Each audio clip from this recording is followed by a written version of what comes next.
My name is Dzeva Avdic. I was born in '86. I was a little less than 9 years old when the genocide took place in Srebrenica, where I survived along with my family. My family and I, we had a family home in Zeleni Jadar. In April of '92, my home, my family home, was the first one to be destroyed and it burned down. And this is the start of the aggression of Bosnia and Herzegovina in my hometown. And this is the start of a struggle in our lives, which began when the aggression started on Bosnia and Herzegovina. And the struggle to survive kept happening and going on until July 1995. And the 3 years of the war that was waged, we had to leave our home in Zeleni Jadar. We went to Srebrenica, where we were there for over 3 years, and I started my elementary education, but unfortunately, I do not remember those 3 years going to school. And our struggle and the challenges that we faced in Srebrenica to survive happened until July 11th. It was an everyday struggle, first and foremost to survive, then to have some food to eat, and then to somehow make our way to school. And the school was held in a basement, and in the first year of the war, I actually finished 2 grades at the same time. And this is the life that we had to live until July 11th, 1995. And somehow we have received the message by July 1995 that we will all be killed just because we carry a Muslim name. This was in reference first and foremost to the men and the ones that were capable to defend the country, but then it also was referred to women, children, and anyone that was alive. On July 11th, we left the apartment where we were refugees and we walked towards Potocari, where everyone sought safety. I made my way with my mom and my brother, who was 12 years old at the time, and we spent 2 years in Potocari, an open prison in Srebrenica.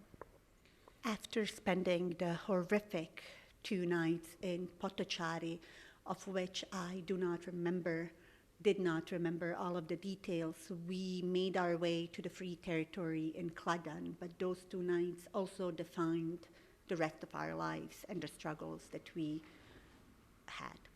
Those 2 nights that we spent there have been tremendous, and the stories and the recollection that specifically my mom recounted, because she was wide awake and she survived something that was unbearable, has really defined of what I have been doing since and why I have decided to write the book, My Smile is My Revenge.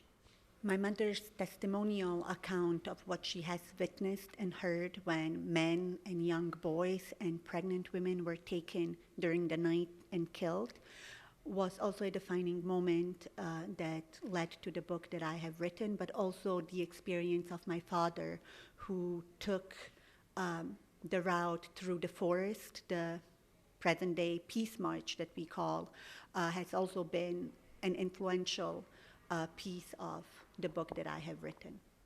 So 20 years of my silence and trying to remember and listening to my parents' testimonies has led to the first autobiography of my childhood of a young girl who was 9 years old at the time.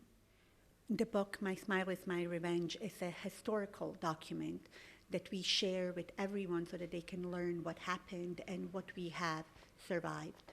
The book has further gained its historical significance because it was published by the Institute of International Law and Genocide Studies and Research. Furthermore, the historical significance of this book is that it was translated into English, Persian, and it also became part of the library for the deaf and disabled, and it was also turned into the Braille's alphabet. And also the book gained its historical significance because it was the first book that was turned into a documentary, and the documentary was shown 2 years ago, and it was done by the Bosnian television network. With everything that the book has accomplished, it has also affirmed the strength and bravery of the survivors, the unbelievable strength of a Bosnian woman, but at the most, the bravery of those that have decided to share their story of survival. This is also the first book that was written from the perspective and witness of a child that has survived the genocide, but it's also a stepping stone for every child that has survived not only the war in Bosnia, but throughout the world. The ultimate goal of the book is that it will become part of the Bosnian curriculum and part of the Bosnian libraries, where children and students will be able to not only learn from the witnesses' account of survivors, but also learn from historical documents of what happened. My book should be just one of the witness accounts that is available to others, because we should have more than 8,000 of witnesses' accounts as part of historical documents, because in our present day lives, this is exactly what is being denied. The genocide that happened in Srebrenica is being denied. I felt that it was my moral responsibility and my individual responsibility to recount what happened to my family, but also to be the voice for those that are voiceless, but also a voice for those that have survived. And if I can be an inspiration for one person, that I have succeeded in what my attempt with the book was. If I have succeeded to inspire one person to share his or her survival story, so that we can document what happened, then I have succeeded in the goal that I had set for myself with this book. And this is what I